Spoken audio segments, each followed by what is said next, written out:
नमस्ते जी, समाचार first to the point देख रहे हैं आप। मेरा नाम शिवांशु है और इस वक्त तस्वीरों में मेरे साथ रीना कश्यप मैम मौजूद है, जो कि पचमढ़ विधानसभा क्षेत्र से विधायिका हैं। इसके साथ ही विधानसभा का शीतकालीन सत्र चल रहा है। आज है तीसरा दिन। क्या कुछ सत्र में रहा, किन मुद्दों पर चर्चा हो रही है? वुमेन एम्पावरमेंट की बात हर बार मुख्यता पर रहती है और प्रदेश की जो कांग्रेस सरकार है उसने कहीं ना कहीं इन्हीं पर वादा करके सरकार बनाई है। मैम, सबसे पहले तो शो में आपका स्वागत है। बहुत बहुत धन्यवाद। मैम, शुरुआती सवाल करूंगा, कैसा चल रहा है समीकरण 2 साल का सरकार का, और बकौर आप विपक्ष पे हैं, आपको क्या लगता है मांगे पूरी हुई, खास तौर पे जो महिलाओं के लिए 1500 रुपये का वादा हुआ था? देखिए, मैं कहना चाहूँगी कि जो सरकार 10 गारंटियों को देखकर सत्ता में आई और सबसे जो महत्वपूर्ण गारंटी थी महिलाओं को 1500 देने की, और मैं तो कहना चाहूँगी कि महिलाएं आबादी का आधा हिस्सा है और कहीं ना कहीं बहुत ही महत्वपूर्ण योगदान महिलाओं का रहा है। और जो उन्होंने गारंटी दी थी कि जैसे ही सरकार बनेगी फर्स्ट कैबिनेट में हम हर महिला जो कि 18 साल से 60 साल की जो महिलाएं हैं उनको 1500 देंगे, मगर जो उनकी ये गारंटी है ये बहुत झूठी गारंटी है। मैं तो कहना चाहूँगी, आपके चैनल के माध्यम से भी कहना चाहूँगी कि महिलाओं को एक बारी नहीं, महिलाओं को दो बारी ठगा गया है।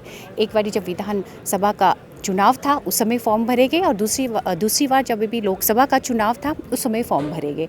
कहीं ना कहीं महिलाओं के साथ धोखा हुआ है और जो ये 10 गारंटी में महत्वपूर्ण गारंटी थी ये पूरी नहीं हुई है।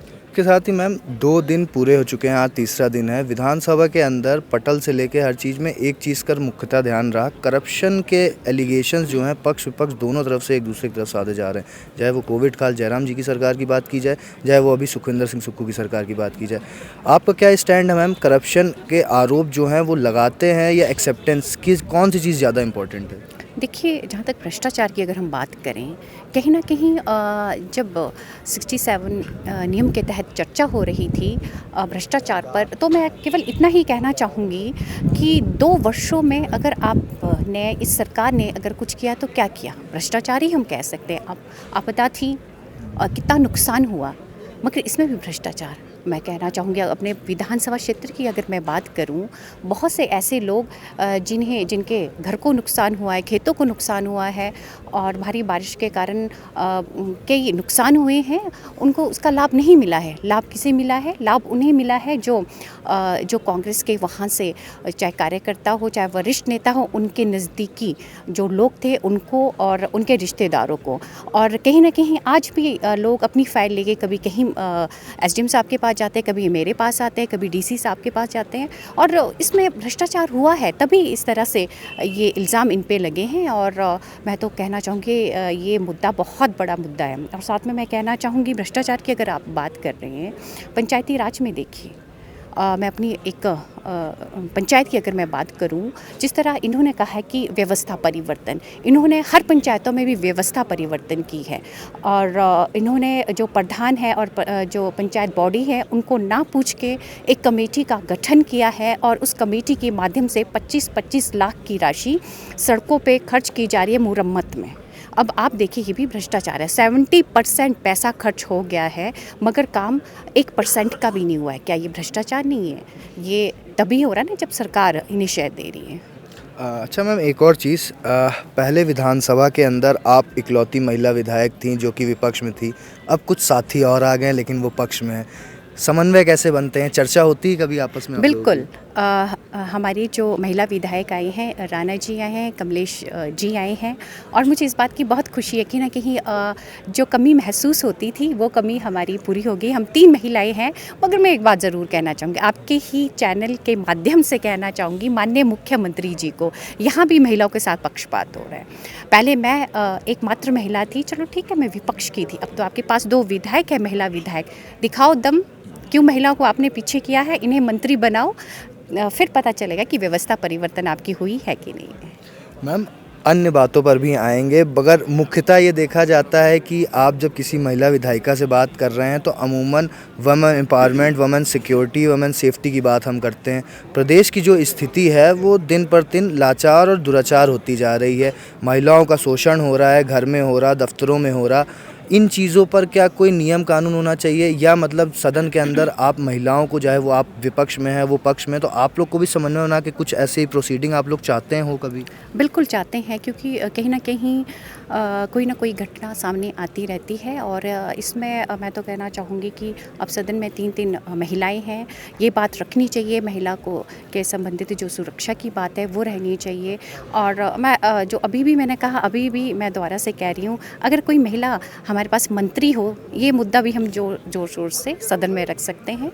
और इस तरह से महत्वपूर्ण कदम उठाने चाहिए सरकार को, जो कि दिख नहीं रहे हैं।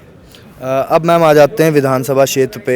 आपकी विधानसभा क्षेत्र के कैसे क्या अहम मुद्दे हैं, या ऐसे क्या महत्वपूर्ण मुद्दे हैं जिनको आप सभा पटल में रखेंगे, उनका जिक्र यहाँ करेंगे? देखिए, सबसे जो मेरी प्राथमिकता जो रहेगी अपनी विधानसभा क्षेत्र को लेके, वो हमारी सड़कें हैं। कहीं न कहीं मुझे लग रहा है कि जब मेरा अपना चुनाव था, उस समय भी मैंने अपनी जनता को एक जो प्रॉमिस किया था कि हमारी सड़कें जो कि जिनकी स्थिति अच्छी नहीं है, उनके सुधार करने के लिए हम काम करेंगे। तो बड़ा दुःख का ये विषय है कि 2 वर्ष पहले जो PMGSY स्टेज 2 में जो पैसा सैंक्शन हुआ था 100 करोड़, केवल वही काम हमारे पच्छाद विधानसभा क्षेत्र में सड़कों से संबंधित है। और बहुत से ऐसे स्वास्थ्य सुविधा की अगर मैं बात करूं, जो मुद्दे हमने रखने हैं, हमारे पास बहुत से ऐसे PSC है, हॉस्पिटल है, जहां पे हमारे पास डॉक्टर्स नहीं है, हमारे पास स्टाफ नहीं है। कल भी मैं शून्यकाल में अपनी बात रखना चाहूँगी कि हमारे जो उप स्वास्थ्य केंद्र है बसहा का, जहाँ पे हमारे स्वर्गीय श्री परमार जी, जो कि हिमाचल प्रदेश के निर्माता है, वो उनका गांव है। वहाँ भी जो उप स्वास्थ्य केंद्र है, ताले लटके हैं। अगर ताले लटके हैं तो उसका क्या मतलब है? सरकार क्या कर रही है? कहीं ना कहीं स्वास्थ्य संबंधी अगर हम बात करें, शिक्षा संबंधी अगर सुविधाओं की बात करें, कहीं ना कहीं पच्छाद इससे अछूता है। और जो स्थिति इस समय पच्छाद की है, 2 वर्षों से पच्छाद विधानसभा क्षेत्र में कोई भी विकास के कार्य नहीं हुए हैं, विकास के कामों में ग्रहण लगा है। और मैं तो इस सरकार से भी पूछना चाहूँगी, माननीय मुख्यमंत्री जी से भी पूछना चाहूँगी, और पच्छाद के नेताओं से भी पूछना चाहूँगी कि इन 2 वर्षों में उन्होंने क्या काम किए हैं। और जो माननीय पूर्व मुख्यमंत्री जी थे, उन्होंने इतने सारे विकास के कार्य किए थे, चाहे स्वास्थ्य सुविधा संबंधी जो हम PSC खोली थी, स्कूल खोले थे, वो हमारे बंद हो गए हैं। हाँ मैम, ये चीज़ पे आना चाहूँगा, आपने बहुत सही पॉइंट किया। ज़्यादातर विपक्ष की तरफ से आरोप है कि जितनी संस्थानें जयराम जी की सरकार में खोली गई थी, चाहे वो स्वास्थ्य केंद्र की हों, चाहे मेडिकल इंस्टीट्यूट हो, चाहे एजुकेशनल इंस्टीट्यूट हो, उन सबको बंद कर दिया गया है। तो उनका जो इम्पैक्ट है यूथ पर, वो किस प्रकार है आपकी कॉन्स्टिट्यूंसी पर? और क्या मतलब यूथ आपके पास इस चीज़ को लेकर कंप्लेंट कर रहा है, या उसका क्या आइडिया, वो क्या चाहता है एक्चुअली? बिल्कुल, कंप्लेंट तो नेचुरली सी बात है, शिकायत तो करेगा। जब आज की जो एक बहुत ही लंबे समय से डिमांड थी हमारे सराहा हॉस्पिटल की कि इसको 100 बेडेड किया जाए, उसकी नोटिफिकेशन इन्होंने रद्द की। जबकि इस अगर 100 बेडेड अगर हमारा सराहा हॉस्पिटल हो जाता, तो 30 से 40 पंचायतों के लोगों को लाभ वहाँ पर मिलता। अब वहाँ पे ना हमारे पास डॉक्टर्स हैं, जो लोगों का कहना है, लोगों की जो शिकायत है, उनका ये कहना है कि वहाँ पे जो डॉक्टर्स हैं वो भी डेपुटेशन पे भेजे जा रहे हैं। तो कहाँ लोगों को स्वास्थ्य सुविधा का जो उन्हें वहाँ पे लाभ मिलना चाहिए था, वो लाभ उनसे छीना गया है। मैम, अंतिम सवाल, कल आखिरी दिन है शीतकालीन सत्र का, कल विपक्ष की क्या भूमिका रहने वाली है? देखिए, कल क्या होता है, कल आज से भी अच्छा होने वाला है। और विपक्ष अपने मुद्दे बहुत ज़ोरों शोरों से रख रहा है, और कल आपको सामने आ जाएगा। फिर भी मैम, कल किस मुद्दे पे पहल रहेगी? आज बेरोजगारी पे था, उसके बीते दिन जन आक्रोश रैली के माध्यम से था। अभी हमारी विधायक दल की बैठक है, उसमें ही निर्णय होगा कि कल हम किस विषय को लेकर। चलिए मैम, बहुत बहुत धन्यवाद हमारे साथ जुड़ने के लिए। Thank you so much. तो इस वक्त हमारे साथ पचड़ विधानसभा क्षेत्र की विधायक रीना कश्यप जी मौजूद थी, जिन्होंने हमसे चर्चा करी, इसके साथ ही अपने पक्ष रखें, अपने पॉइंट्स रखें।